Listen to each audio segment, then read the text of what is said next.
Hi everyone, I'm Hannah, and it's my great pleasure to welcome you to tonight's event. Lord Carlile, former Independent Reviewer of Terrorism Legislation, and Sir Alex Younger, former Chief of MI6, in conversation with Robin Simcox, the Lead Commissioner for Countering Extremism.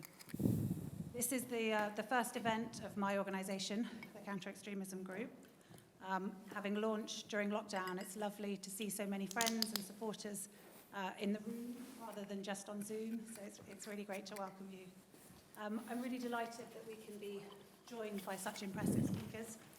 I think as we approach now the 20th anniversary of 9/11, the recent Taliban takeover of Afghanistan, and also today the trials in France started for those involved in the attacks in 2015. So it's really appetite to hear their thoughts this evening. I'm grateful too to Robin for moderating tonight's discussion. Before he was appointed Commissioner, Robin was the founding director of CEG, and so it's wonderful to have you back tonight, Robin. Tonight's discussion is also the flagship event of CEG's inaugural Young Leaders in National Security Fellowship Programme, which we've been running all this week for young people interested in counter-terrorism and counter-extremism, and it's great to have you all here at the front. Lord Carlile and Alex Younger kindly agreed to head the programme, and no doubt because of their support, we've been able to provide the fellows with access to a range of incredible experts who've provided them with amazing insights into the challenges that we face today. And I think this evening will be just the same. Really quickly, housekeeping in terms of social media. We encourage you to post about the event, but just kindly ask that you do so afterwards for security purposes. But otherwise, please join me in welcoming tonight's speakers.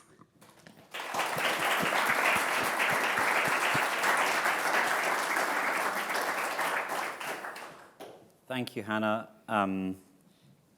Good evening, everyone. It's great to be back. At a CEG event, I can say with absolutely no hint of bias, absolutely the finest think tank in all of the UK.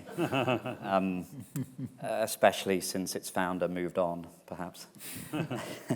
I'm not going to spend too long with introductions. The gentlemen to my right, their careers speak for themselves. Sir Alex Younger, Chief of MI6 between 2014 to 2020. In total, he spent 30 years a career intelligence officer serving in Europe, the Middle East, and the most senior MI6 officer in Afghanistan. He was appointed as Director of Counter-Terrorism in 2009, leading MI6's work in the run-up to the 2012 Olympics, beforehand serving in the British Army as an infantry officer.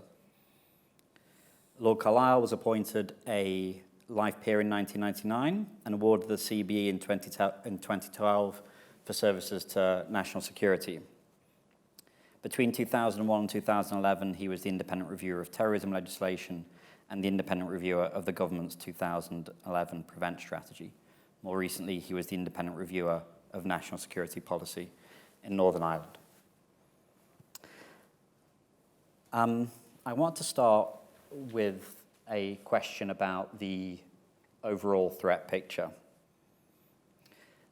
Lord Carlile, perhaps if I could start with you to offer some big picture reflections on how the terrorism threat picture changed during the time in your post as Independent Reviewer of Terrorism Legislation, going up more widely to the situation we find ourselves in 2021, as Hannah referred to, 20 years after 9/11, the Taliban taking over Afghanistan and a whole range of other security threats we will get to.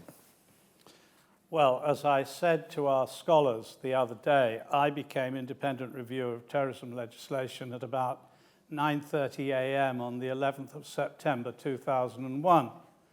And the Home Secretary of the day, David Blunkett, who telephoned me and asked me if I would do this job, and at 9:30 was approximately, I think, 3.5 or 4 hours before the Twin Towers were hit. He said to me, it's all about Northern Ireland. It'll involve you in working about 8 or 9 days a year. Things are getting better. It's just really rather interesting. So the threat picture changed in my first 4 hours in the job, because at 1:30 or so our time, the Twin Towers were hit. And the impact that had was extraordinary. And if you were listening to the latter part of Radio 4's Today program today, you would have heard some of the actuality repeated from at least one journalist who was in one of the Twin Towers and happened to be working for the BBC at the time. So we became immediately aware of Al-Qaeda, and we began to understand. I think professionals probably had quite a good understanding already, but I was an amateur at the time coming into this picture, recruited as a lawyer, not because I had any knowledge of terrorism or of intelligence. We began to understand a great deal more, and the public began to understand much more about Al-Qaeda. But so-called Islamic State did not feature in the public consciousness in any real way. As the years went past, we became aware of Islamic State, of ISIS. And then, more recently, we've become aware of the considerable, though considerably different threat of right-wing extremism. So there's been an evolution of our understanding of extremism, and I suspect that what has happened in the last fortnight, and we may talk about Afghanistan later, and Alex Younger is a real expert on Afghanistan, not me, but that will change our understanding, I think, now. The threat is not much different in terms of the level of threat, the amount of threat, from the way it was after 9/11 occurred.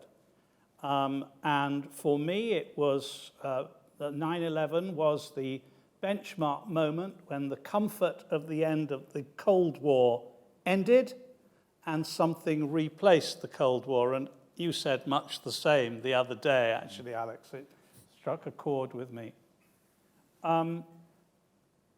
We have had to build an architecture, if that's the right word, of disciplines, officials, legislation, spending hundreds and hundreds of millions of pounds on dealing with these threats and organizations. And it has changed our national life. It's also changed the atmosphere in Parliament, in my view. It's always been the case that ministers, whichever government is in position, take a generally realistic view of what is required. There is one exception, I would say, to that, which I think the coalition government was wrong in abolishing control orders in 2010. And telling them I told you so years later wasn't very pleasant. But by and large, ministers have reacted proportionately. And oppositions have almost always reacted disproportionately. But that's the way of politics. I've been in one or other House of Parliament since 1983, apart from a very short break. So I suppose I'm disappointed in that rather than surprised by it. But those would be my sort of overall reflections. Sir Alex? Yeah, I mean, I think that's the narrative that we have faced, and in truth, the threat has morphed in some really significant ways, but probably not, sadly, in terms of the overall danger that we face. It's important, I think, for this entire conversation not to allow hindsight to operate. Speaking as someone who was sitting in their office on that day when the planes went into the towers, apart from, of course, the horror of it and the empathy that I felt for everybody in the US who was affected, it was the sheer uncertainty. And in fact, if you had told me now that that was the last of the big spectaculars, I would have been astonishingly gratified. What fundamentally motivated us at the time was a sense that this was the beginning of something new that we couldn't get our hands around. We didn't really know where it had come from and why. And we absolutely assumed that, there was stuff coming down the track. Indeed, I was sitting in obviously one of the most famous secret buildings in the world, and I did rather idly wonder if we were next. So I urge you, there's a tidiness to hindsight, but just imagine what it was like at the time. It was such a fundamental and violent change, such an appalling provocation. And it did, therefore, even though you cannot ultimately characterize terrorism as an existential threat to our society, it felt like a really profound change. And the other thing I'd highlight about that time is, of course, that there was a very sort of specific UK angle to all of this. And there's an irony, which is this very success we had in driving al-Qaeda out of Afghanistan, which was an operation that my service was intimately involved in, actually essentially shoved them into the zone where this country has its biggest overlap with South Asia, and where essentially we have a border in every respect other than geography, and where, of course, that's a profoundly and fundamentally enriching aspect of our society today, the links that we have in the diaspora that is here, but where, of course, those who mean us ill were relatively rapidly able to exploit that connectivity and produce the attacks that we saw in 7/7 and 21/7. I'd say also that the story continued in the sense of our reaction, creating different manifestations of terrorism. Al-Qaeda fragmented, it morphed in some cases into Daesh. We pushed them out of Syria, and that kind of fundamentally disrupted the top-down model of terrorism and brought us to where we are today, which is a localized, much more spontaneous, much more localized, a quick time frame than we have experienced in the past, just as lethal as we saw with Manchester, but totally different and requiring a very different sort of response. You've both mentioned Afghanistan, which is a subject that we inevitably need to touch upon. I'm also wondering about it from Sir Alex, from the perspective you've raised the fact there that there has been, in the 1990s, we had a significant problem in the UK in terms of the porousness of the border, essentially, between Pakistan and Afghanistan meant that British citizens could receive terrorist training and return to the UK.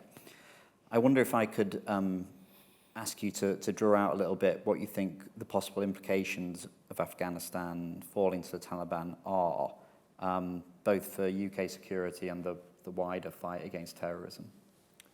Well, I'll keep it brief because I have a tendency to start ranting at this part Rant of the away. conversation. Of course, on a really sober note, I would start by acknowledging the fact that this is yet another chapter in the epic suffering of the Afghan people. You know, many of whom I count as my friends, and where it's a tragedy to see their hopes dashed once more. And of course, I think we need to think also at this moment about the distress that will be felt by those who've lost loved ones in this fight, and the scant consolation of what has resulted. I think I also should say that I don't fundamentally disagree with President Biden's decision to leave. I know that there is ultimately not a military or security solution to these problems. The answer has to be political, and we failed to create an inclusive political solution in Afghanistan, which is ultimately the only thing that could have marginalized the terrorists, and that was evident a while ago. I've got huge issue, as you will all have too, with the manner of the departure. The crass conflation of an abrupt departure with a clean break seems to me at best naive and at worst reckless, and it's caused us enormous damage internationally. And of course, fundamentally, our duty to look after the people who helped us has been made immeasurably more difficult. That said, I think Donald Trump's decision, the man who wrote the art of the deal, to start the negotiation with the Taliban by announcing the unconditional departure of Allied forces, is an object lesson in how not to do this stuff, and he must carry some of the blame as well. And it must be true, given what we saw in 2001. We were there, Tora Bora, the state had been captured by Al-Qaeda, that there's now a risk that Al-Qaeda and also Daesh, because the Taliban can't really hold full sway over the whole of Afghanistan, find once again a permissive environment. But I set against that the fact that Afghanistan has changed. The population has entirely different expectations. The Taliban know what happens when they harbor terrorists. And of course, the really random thing about terrorism is the incredibly decisive role played by charismatic individuals such as Osama bin Laden or Anwar al-Awlaki or many of the others, Zarqawi, who crystallize the threat and create the connectivity downstream, i.e. here, which causes the bombs to go off. And it's by no means obvious that Al-Qaeda can field such a cast of characters now. So, and also, I should say that our counter-terrorist capabilities are profoundly stronger. And also, irony of ironies, all of the regional states who have loved the fact that we have been humiliated and are celebrating our departure will now find that they have something in common with us, which is this problem. And there is a diplomatic gambit to create and concert some kind of regional response. So I, in truth, find it difficult to say what's going to happen to the threat in these circumstances, but of course I deeply regret what has happened. Final point is I think that the idea that this represents the end of Western and US power in the world is just grossly overdone, and I don't think you can extrapolate from what has happened in Afghanistan to broader geopolitical issues as people have done so freely in the last few days. You've touched upon there the potential for not a guarantee, but the potential for what's happening in Afghanistan presenting a threat to us here in the UK. Lord Carlile, I wonder if you could put yourself in the position of being independent reviewer of terrorism legislation in 2021, what your advice to the government would be. Do you think we have the powers required to keep the country safe? Is the legal architecture in place that would that can at least mitigate the threat emerging from countries like Afghanistan?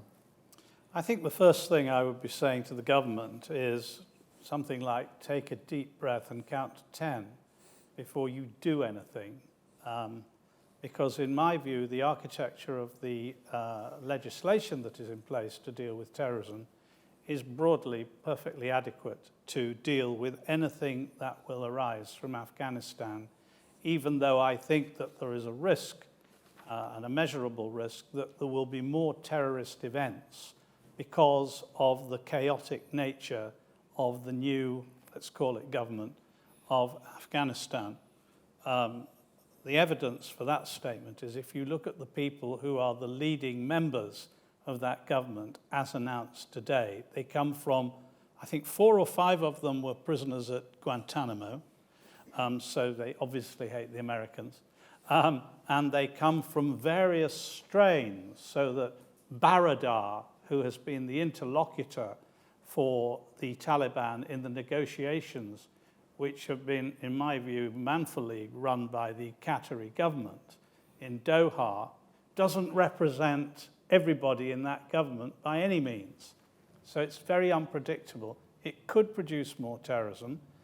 I think if it does, it will produce more terrorism amongst other places in Europe, though I do believe that the United Kingdom is broadly safer than the rest of Europe because we are not within the Schengen borders. If somebody can get over, say, the eastern or southern borders of Europe into the Schengen world, they can travel. I've driven recently in parts of Europe. They can travel wherever they like and borders don't exist, whereas we still hold to borders and try pretty hard to keep them secure. But also it's very difficult to hold firearms on the whole in this country.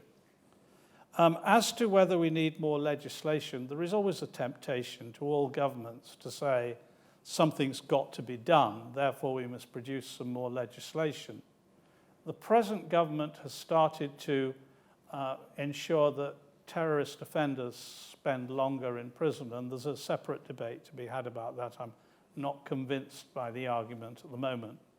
But I don't think we need new granular legislation to deal with what has happened in Afghanistan. There are already tools in place. For example, the government could make Afghanistan a country which it was not legal for British people to visit, save under certain exceptional circumstances, like, for example, being a member of MI6, to take an obvious one. And that would be a perfectly reasonable thing to do, but it's in our existing law. I would counsel calm and analysis, and I know that your service, which you headed with great distinction, Alex, is trying to provide that calm analysis along with the other services at the present time. Can I be a bit provocative? Because this is a dangerous thing to do in the presence of one of Britain's foremost lawyers. But I think, I worry a bit, and this is a philosophical point, that ultimately our legal framework is configured in a way that makes counter-terrorism inherently difficult. And this rests, I think, on European history of the 20th century and the appalling events of the Second World War and the excesses of Nazi Germany, which naturally enough led us in 1945 to write our law in a way that was essentially about protecting individuals from the excesses of states. And it's something that I'm phenomenally proud of, and I'm phenomenally proud of my country's role in that. It's a bit awkward when individuals threaten states. It's not actually optimized for that set of circumstances. And particularly with the concept of absolute rights, you get into quite a difficult situation when those need to be balanced with the threat that individuals can pose, and indeed the right that we all have not to be subject to terrorist attack. And I have found those issues to be hard to work through, notwithstanding, as I'm sure you would approve, Alex, the fact that I believe that insofar as it's humanly possible, counter-terrorism operations must be conducted in a criminal justice framework. Now, of course, that's not true when you're in a war situation.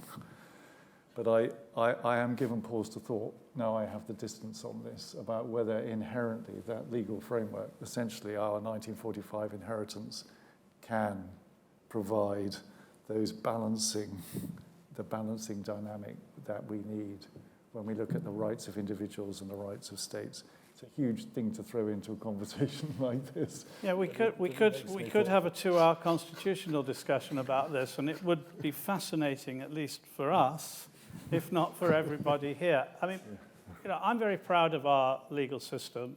My parents were refugees, both of them, from the Nazis. And my father brought me up to believe that, I was becoming a lawyer, as I did when I was young, into the most free and proportionate legal system in the world. The fact that we don't have a written constitution worries a lot of people, particularly actually people in the party I used to represent. I'm now a crossbencher, the Liberal Party, the Liberal Democrats, who are very much in favor of a written constitution. I'm not.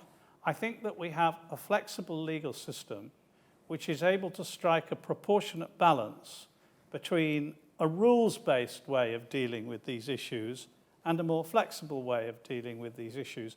And if I'm not going to cite examples, but if you look at terrorist plots, an awful lot of them, quite a high proportion, have not been dealt with. They've been dealt with legally, obviously, under the rules, but they've not been taken through the courts. And I think our system is sufficiently flexible to allow us to deal, let's call it creatively, with some plots and to deal through the legal system with others. And the legal system can be held in terrorem, but it's sometimes quite difficult to prove cases. And I said, I think, earlier here, because I'm sure I said it because I always say it, that I thought it was a mistake to dispose of control orders in 2010, which in my view, Nick Clegg, as Deputy Prime Minister, did for purely political reasons. I told him he was wrong then, and I still believe he's wrong now. But control orders, which at no time have been used for more than 23 people at the same time, worked up to a point. They certainly prevented a number of terrorist plots. The new terrorism prevention and investigative measures, TPIMs, which have never been intended for investigations, by the way, they are now control orders by another way. They can, by another name, they can be made to work in the same way. It's proportionate, provided you set an evidential fence to restrict people in that way, in my view.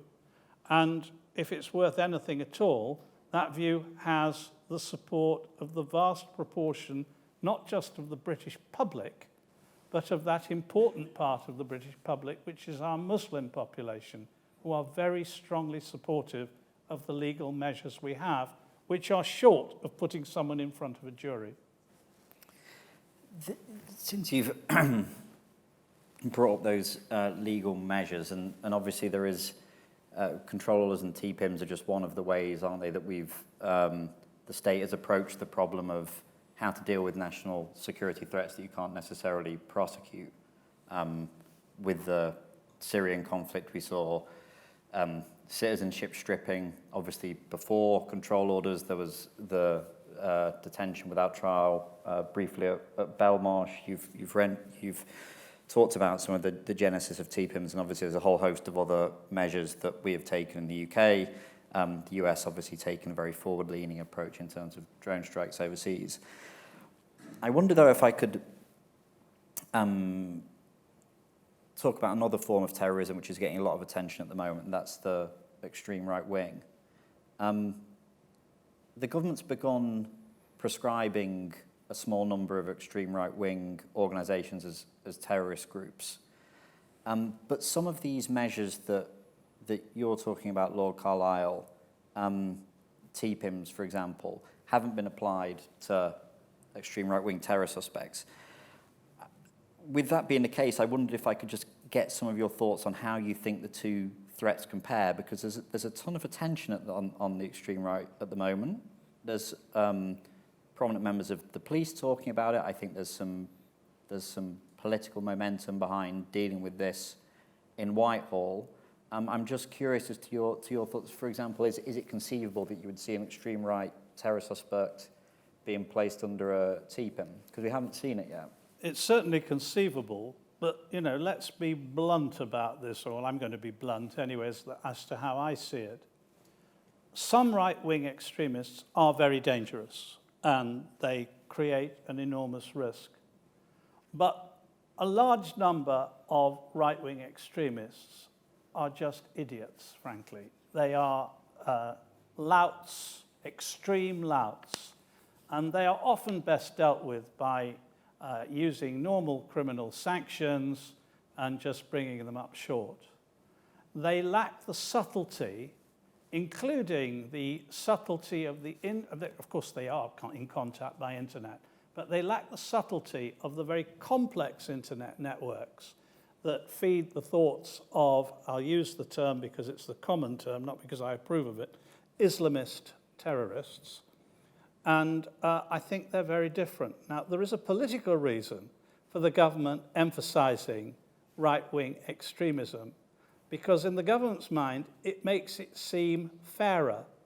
It removes accusations of Islamophobia, the suggestion that the government is anti-Islam. And I can understand why they want to emphasize the quantity of, albeit for the most part, idiotic right-wing extremism. But in my view, the fact remains that the national security issue we have to deal with, the threat that threatens communities in this country, is actually from Islamist terrorism. And I fear that that is a reality which is not always recognized. So let's just keep that proportionality in mind. And they're linked, of course, because it's a truism, but true, that terrorism is, generally speaking, not about the action, it's about the reaction. And when you look at right-wing extremism, that is precisely the reaction that the Islamists hope for, because their political aims, insofar as they exist, can only be achieved within a divided society. So terrorism, and the iconography of 9/11 demonstrates this really clearly, is all about, it's a provocation. And it seeks to provoke us into abandoning the values that even the extremists know are the thing that make us strong. And it's incumbent on us and our leadership to remember that at every turn. And in some ways, I think our job at the security and intelligence end of this is to keep a sufficient of the lid on the problem such that time and good sense can prevail, and we can understand the golden nature of a proportionate response, which is exactly what terrorists don't want to happen. They want us to go off the deep end, and that takes us into their world. So, you've got to look at right-wing extremism in that context. And I have to say at this point that I remain deeply proud in this context of my country. And I know that there is intolerance, and I know that there are many things not to be proud of. But by and large, these extremists have failed to provoke the type of reaction that they aspire to. I'm pretty amazed it hasn't been more violent and more widespread, if I'm to be honest with you. And it's testament to something fundamentally ingrained and decent in our society, and it's a thing I'm very grateful for. Moving on from that, though, I think related, because it gets to the character, I suppose, of the British people and their current and the approach that the overall tolerance towards that has remained, I think, as you have outlined in this country, despite a string of terrorist attacks. I think one of the areas that I've got a slight concern on over at the moment, and I'd be interested if you shared this, having recently returned from living for a few years in the United States. I'm a little concerned about trust in institutions. There's been a concerted attempt to undermine trust in certain institutions over the last decade or so, from Manning, Snowden, certain Russian disinformation campaigns, and more. And if you look at some of the polling coming out of the US at the moment around public perception around institutions, there's a decline in confidence from big tech through to Congress, Supreme Court, the military, criminal justice system, a decline in faith in the US in terms of key institutions. I suppose, I mean, of course, the reasons behind the election of Donald Trump, Brexit, yellow vests in France, all these things have obviously got many and varied causes behind them, but I suppose you could also put in that broader category of a sign of dissatisfaction with the status quo. So I wonder if Sir Alex, first I could ask you, do you share any of the concern about a decline in trust in institutions, I suppose particularly from the intelligence services perspective, although not exclusively? Well, I think three things about this. First of all, don't blame the Russians, right? Don't. And you might be surprised to hear that from me, because I was responsible for uncovering their, essentially pretty energetic and wide-ranging attempts to use their long-standing expertise in disinformation to sow discord. And I used to wonder what the Russians were doing, because they would support lots of different sides of the same argument. It was difficult to discern a motive until I understood that they're fundamentally invested in degrading trust in our system, and therefore reducing the threat that we pose as an attractive alternative to their worldview. But the biggest damage they could do to us is to allow us the moral hazard, if you like, of blaming all of our problems, which are basically self-made, on some other or some external, and thus removing our own responsibility for sorting them out. That does the FSB's or GRU's job for them, and I just urge us to stop doing that. When it comes to the undoubted erosion of trust in our institutions, I'm speaking well beyond my role as an intelligence chief, but I would ascribe two reasons to that. The first is essentially 2008 and the concomitant increase in inequality in our system. And it goes, I think it's fairly obvious that if a society doesn't think that it's benefiting reasonably broadly and equally from the prosperity that is available, then that is going to reduce trust and engagement in the system. So inequality I put close to the top of the bill on this. And then I think big tech has a case to answer. There is no doubt that the anonymity afforded by the internet in really important ways undermines the responsible conduct of free speech, which is so intrinsic to our democratic process. And I mean, I'm sounding like an old git here, I appreciate this, but social media essentially is algorithmically designed to stoke discord and suppress empathy in a way that makes the political discourse less sophisticated.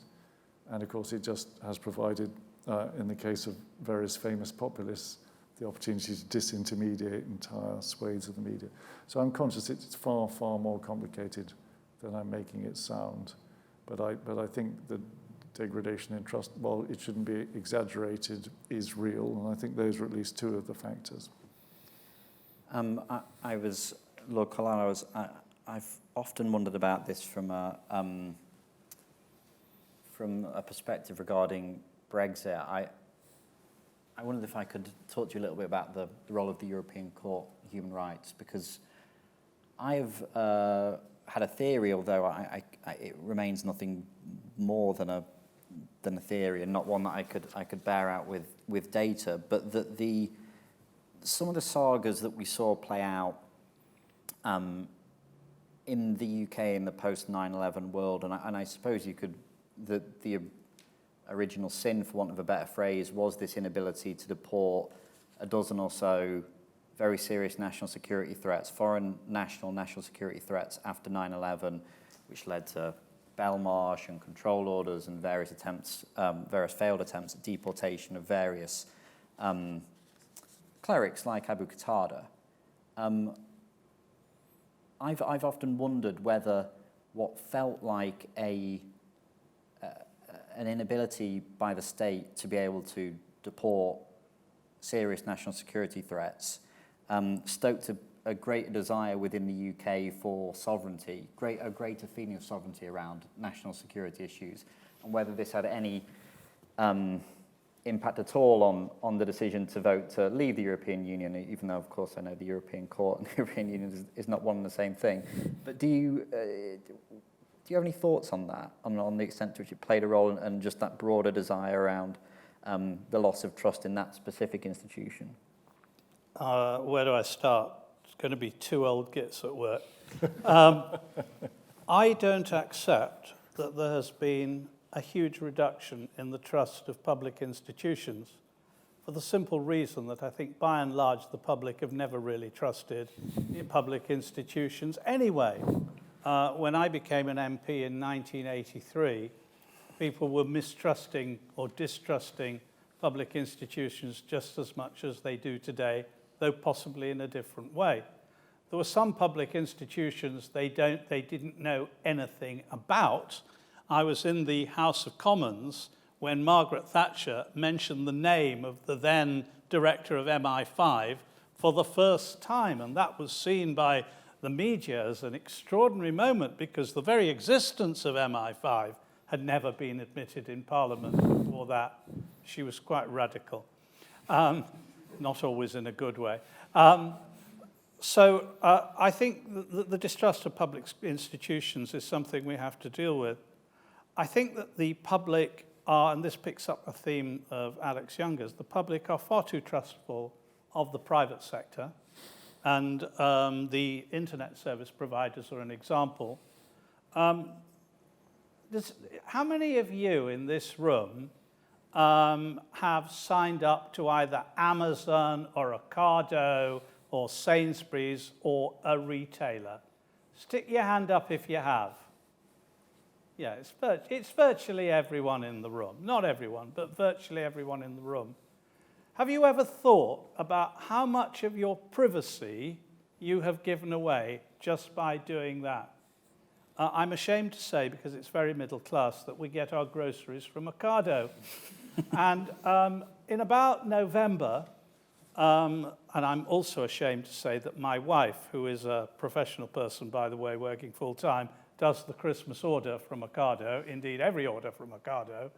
In early November, they send her suggestions as to what we want for our Christmas order in December, based on what we've ordered year after year before. This is a surrender.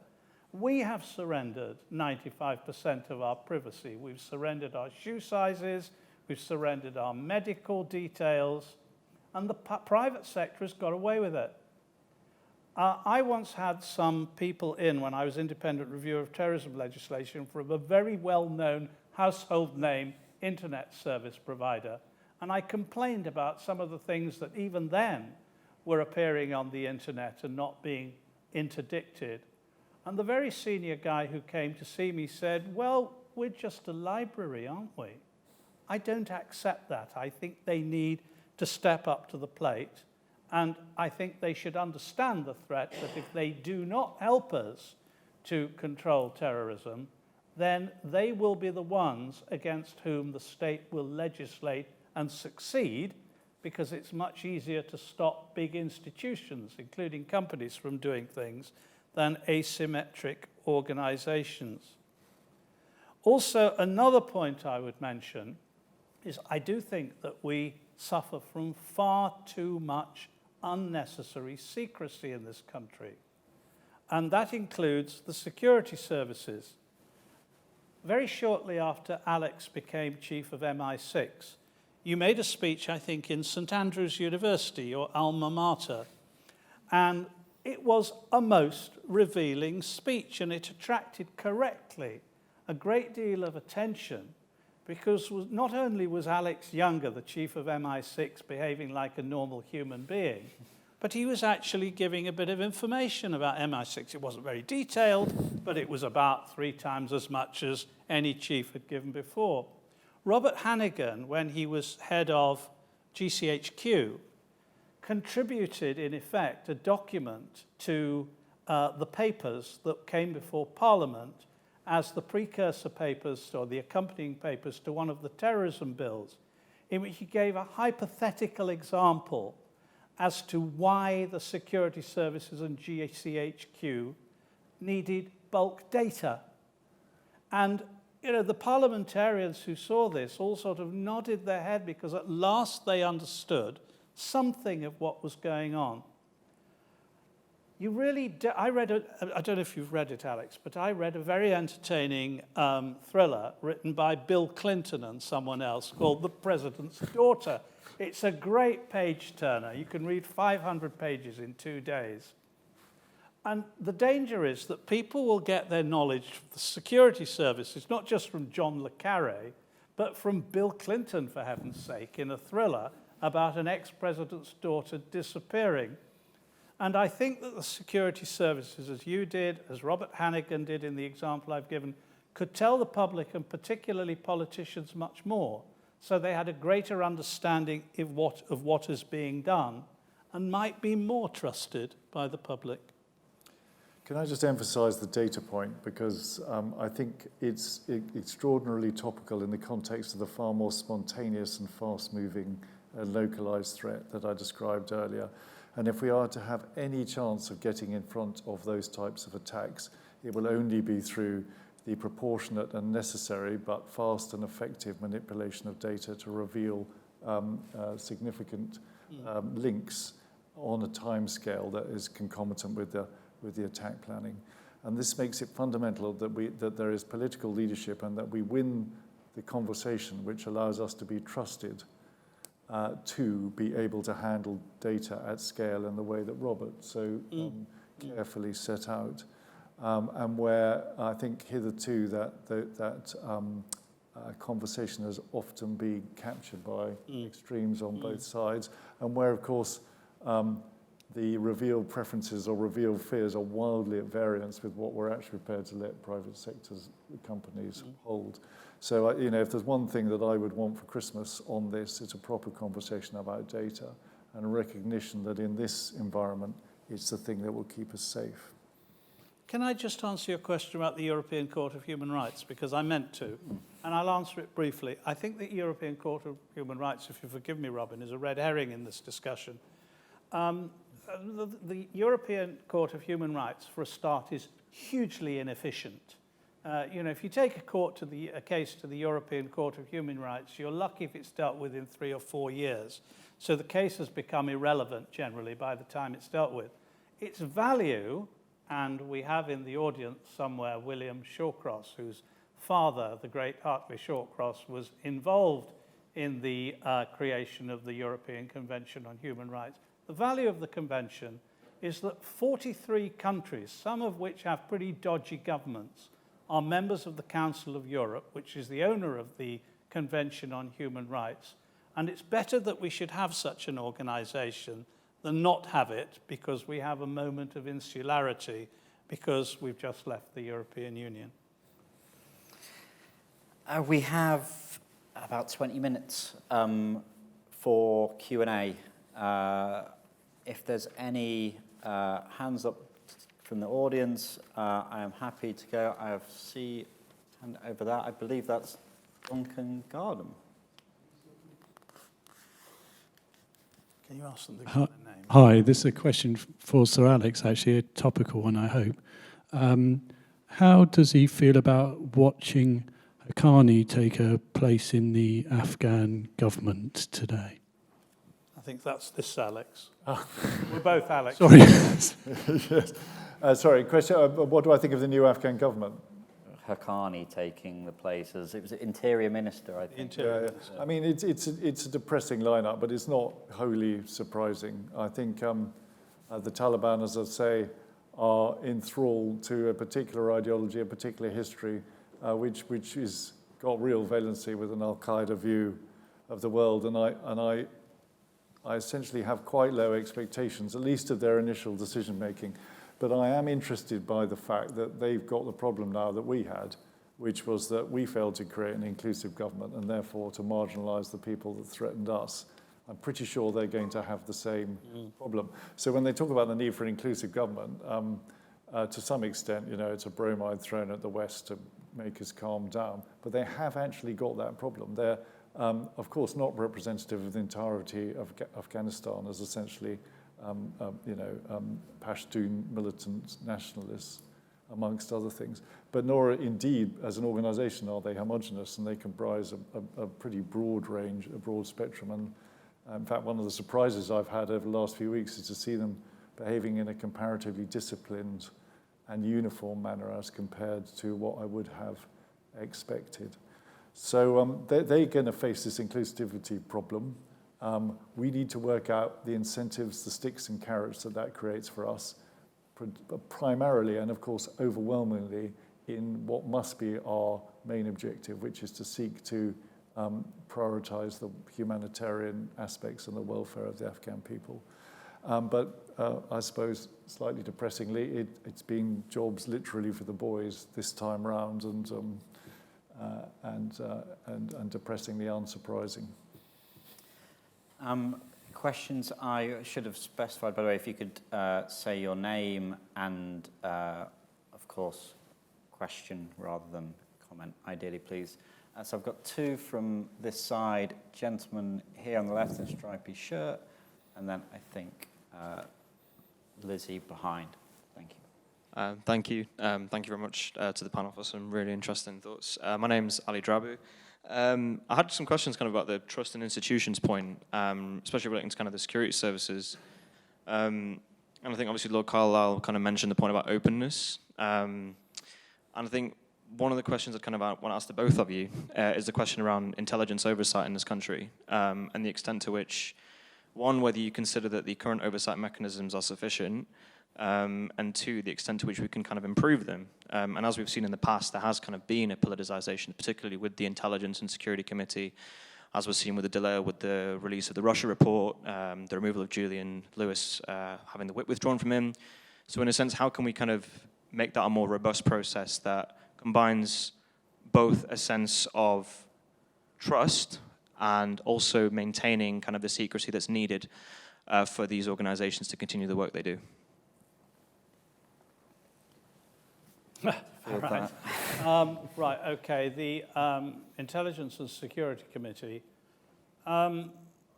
it's a construct. I think it works tolerably well. It doesn't sit on its own. There are, in Parliament, other committees, select committees that can look into the activities of various departments. But above all, believe me, the intelligence community has more oversight, both through management and external bodies, than it has ever had in the past. And I believe that it works reasonably well. I have some concerns about the police, because I think our police service is well out of date in its organisation. The idea of having 43 territorial police services is nonsense and only continues because successive Home Secretaries have been put under pressure by constituency MPs on the basis that abolishing the Loamshire constabulary would mean the end of the world for people living in Loamchester, which of course is nonsense, but it doesn't contribute, the failure to reform the police does not contribute to having an efficient and well-organized police service, though it's fair to say that in counter-terrorism, it's actually devolved into, I think it's 11 counter-terrorism units, which is exactly what I'd like to see the police service devolved into, 11 or 12 police forces rather than 43. But overall, I think that, with the free press that we have as well, the scrutiny of the security services is pretty good. And I would say that it's as good as I've seen in any other country. I mean, I'll give you a data point which I hope will reassure, which is that I took my hearings in front of that committee extremely seriously. I really did my homework, and I approached them with some trepidation. And I think that should tell you that it is a consequential exercise, and therefore something that does influence our behavior in exactly the way that you, as a citizen, I hope would desire, because ultimately we act in your name and we need to be conscious of that.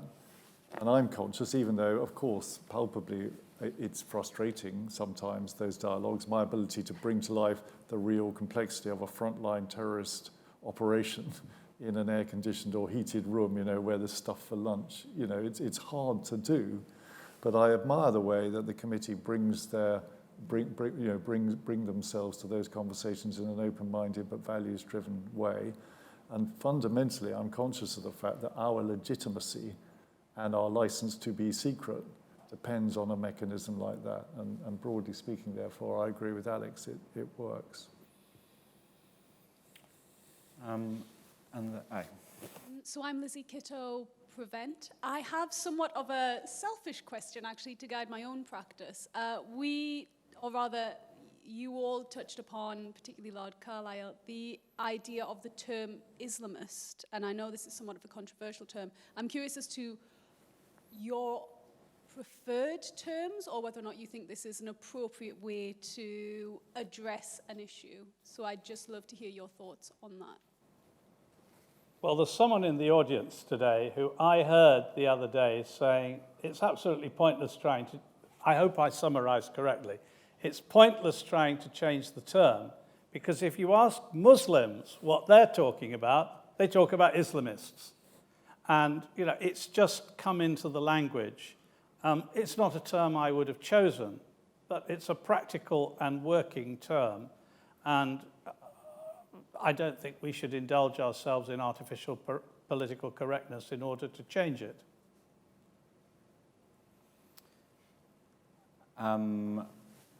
Question, Will, there on the... Hi, William Balday. I work in Prevent also. A question that all three of you perhaps could answer. What could or should be done about ostensibly non-violent Islamist groups and activists who do the PR and the forward-facing work for groups like Al-Qaeda here in the UK and set the scene for their recruitment? Yeah, I mean, is this, who would like to take this one on? I mean, this is the big question about the non-violent extremists and the connection to acts of terrorism. I won't speak to the law. Self-evidently, that would be unwise in these circumstances, but I would speak as someone who's got some understanding of what terrorism is about and the extent to which it fundamentally reflects an affront to our collective values. Now, complicated by the fact that one of the things I love about my country is that everybody has got a different take on what those collective values consist of, and there isn't a kind of a tyranny of thought on this. But I think one of the ways in which the conversation has matured is for us to recognize that there are things about our society that often the reason that have attracted people who are born outside our society to come here that we have in common, and that you can see being transgressed with the type of activity that you describe, and where we need to proceed with humility because we want to encourage a maximum diversity of thought and freedom of expression in our society, but where I believe it's entirely legitimate to rebut, entirely reasonably and morally defensively, whatever it is that you are hearing. Place the counter-argument, refute it. And I think we run in fear of that because of our, I suppose, understandable reluctance to be accused of some kind of cultural imperialism. You know, Britain has a complicated history, and I think it's often difficult to develop the consequence, to develop a values-based argument without laying yourself open to the idea that you're influenced by aspects of our history. But I think we have developed the confidence now to call out what our values consist of and where we think they're being affronted, and to do that in a way that sort of precedes the law or accompanies it. And fundamentally for me, by the way, that is intrinsic to a successful counterterrorism campaign. As I have said, we have a role at the pursue end of the spectrum, as we are called, but our role is to give time to reduce the provocation that this represents, and to let society work this stuff through in its own terms. Lord Carlile, would you like to, talk a little bit to that? Because obviously, I think this must have been especially the case during your time as independent, when you were doing the 2010 going to 11 review of Prevent. This question around engagement, which groups government talk to and which it doesn't, and what the threshold should be in terms of leading to non-engagement must have been a live one for you. And obviously it's something that you referred to, I think, in a groundbreaking way, actually, in terms of that 2011 review, in that government shouldn't fund or engage with groups that didn't subscribe to basic values. Has your view on that changed at all over the last 10 years, or do you think you got that balance right? No, my view has not changed, by which I mean that it is my view that government should not pay money to fund organisations that act contrary to the public interest. Indeed, I think it's a failure of government to pay money in that way. But I would defend the right of any citizen in this country to be extreme in their thoughts and their extreme, not extremist, in their expression of views. The trick that the law has to try and pull off, and it's a very difficult one, and this includes obviously parliamentary draftsmen and women, is to produce laws that render illegal those activities which are either intended to or have the effect of persuading people to act contrary to the law by becoming terrorists. We have what are called inchoate offences. The obvious example is conspiracy or incitement. And there's been an extension of the use of inchoate offences. Where people have extreme views, however, I think we can mostly see those off in the theatre of argument. Somebody was citing the other day Nick Griffin, the former leader of the BNP, who was completely ridiculed when he appeared on Question Time. The BBC let him appear on Question Time, and he emerged with his credibility in tatters on that occasion. It's a much more effective way of dealing with people than putting them in front of a jury, which may feel it's really a bit hard to prosecute people for what they say rather than what they do. Okay, questions are coming thick and fast from this side of the room. I think I'm going to go to second row, left-hand side there, and then there was a gentleman at the back. Let's go to Rashad, and I'll try and fit everybody in. We've got about another 5 minutes, so maybe if we could keep the questions relatively snappy, please. I'm Hadia Massey from Groundswell Project, Counter Extremism Organisation as well. Do you not think it's slightly dangerous to almost say that the far-right groups are just loutish and they're the ones that are just silly and they don't know what they're talking about? Because the people that I've worked with have been very sophisticated and very organised in the way that they want to promote their ideology as well of supremacy. So I find them more reflective of one another, that when an organisation is bent on trying to promote their ideology and find themselves as supreme to other people, like Al-Qaeda and other Islamist organizations. They're quite the same. They have their loutish people, and they also have very sophisticated, educated people as well in both sects. So I just wondered if you can expand on why you think it's, if you think it's a little bit dangerous, or am I incorrect? So have you understated the far right threat, Lord Carlile? And the second question, we should do two at a time because we're running low on time. I think with Rashad on the click-through also. I wanted to come back to the last question actually about dealing with extremists. In the context of the Taliban currently, and the Taliban government that's been formed, like you mentioned, it has, I believe, somebody on America's most wanted terrorist list with the Haqqani that Duncan mentioned. So how would we view that government? You know, because you've described it as a government. Would we see that as a terrorist institutionalized government?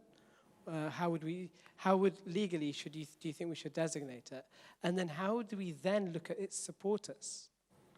And this, just to drive this home, I'm talking about, you know, there are obvious ones like the Syrian Muslim Brotherhood, Hamas, the Jordanian Muslim Brotherhood, the Omani religious institutions, the Saudi government, the Taqi Uthmani, one of the leading Deobandi clerics of Pakistan, who has a massive Pakistani Deobandi following here in the UK.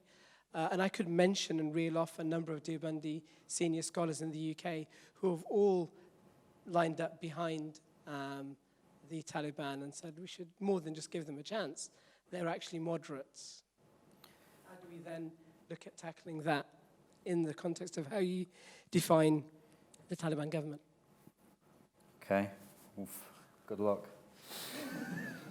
Lord Carlile, why don't you start? Okay, well, first of all, I want to congratulate Groundswell on what you do. You're a very good organisation, very good projects, and I absolutely defer to your view of some of the right-wing extremists you've seen. But I still think my earlier generalisation is broadly right, that the intellectual sophistication of Islamist terrorism plots is different on the whole, but there will be individuals who fall within the sort of type you described. So far as Rashad's question about the legal status of, it's really about the legal status of people who are designated as terrorists and are in at the moment it's not a government, it's a de facto government.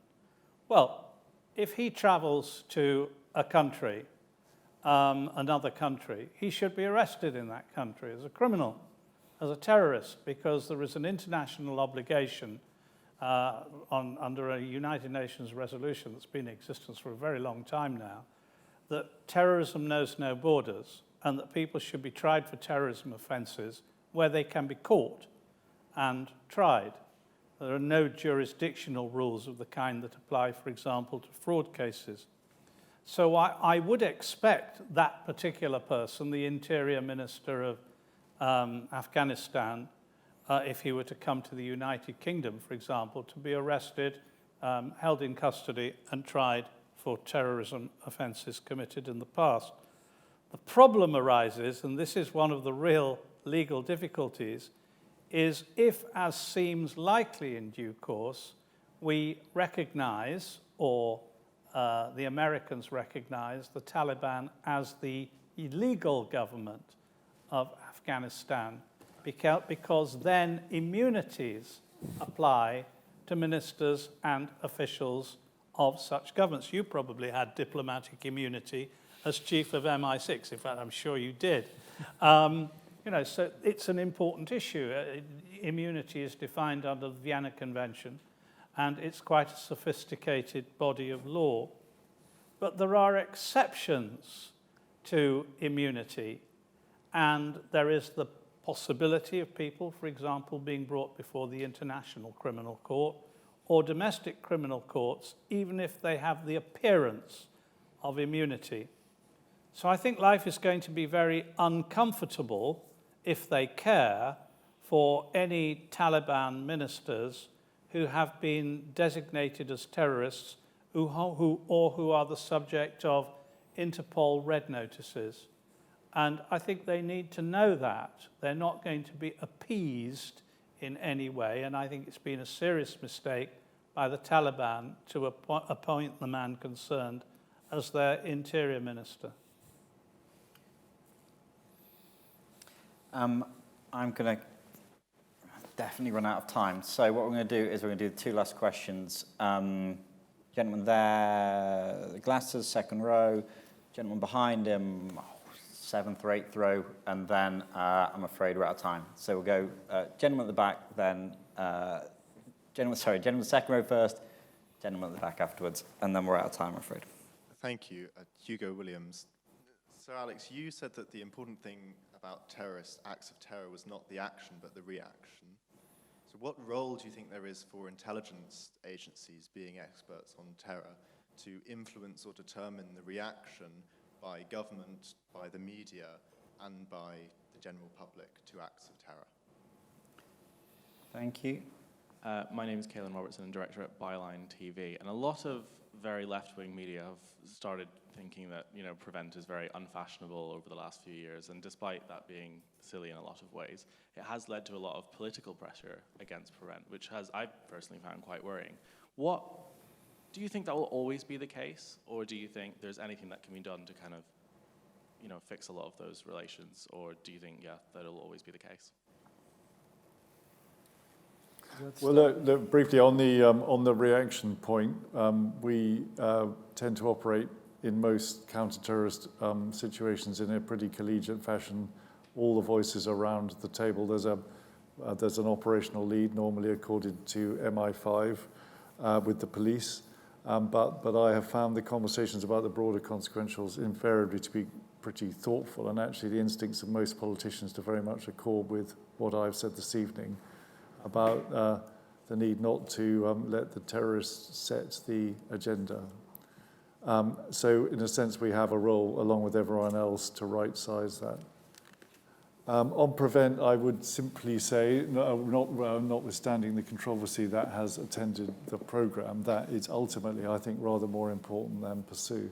And as I think I've said repeatedly this evening, we have a role in limiting this, slowing it down, I would hope mitigating the lethality of the phenomenon. But you must recognise terrorism as a deep-seated thing, propelled by issues of identity, culture, the experience of living in this country in all sorts of different ways, as well as the theological aspects. And if you don't address those, it's not going to go away. And in its broadest sense, preventing terrorism is contingent on that. Anything you'd like to? I was just going to say about Prevent. We're going to have a report from William Shawcross fairly shortly, and I look forward to reading it. Prevent does what it says on the tin. And I think it should, my own view is it should continue to do what it says on the tin, and giving it a new euphemistic name would do nothing. If you called it Cuddles, the same organizations would say it was a terrible system that was unfair to certain parts of the community. I don't buy that for one moment. And I have heard a lot of Prevent project operators, managers, saying exactly that. They like the name because it says what it says on the tin. We're out of time. Thank you all for being here on a lovely summer evening. Thank you, Lord Carlile. Thank you, Sir Alex, not only for the intellectual tour de force that you've delivered tonight, but of course all your years of public service and efforts to keep this country safe. So if we could please have a round of applause for our speakers. Thank you, Robin.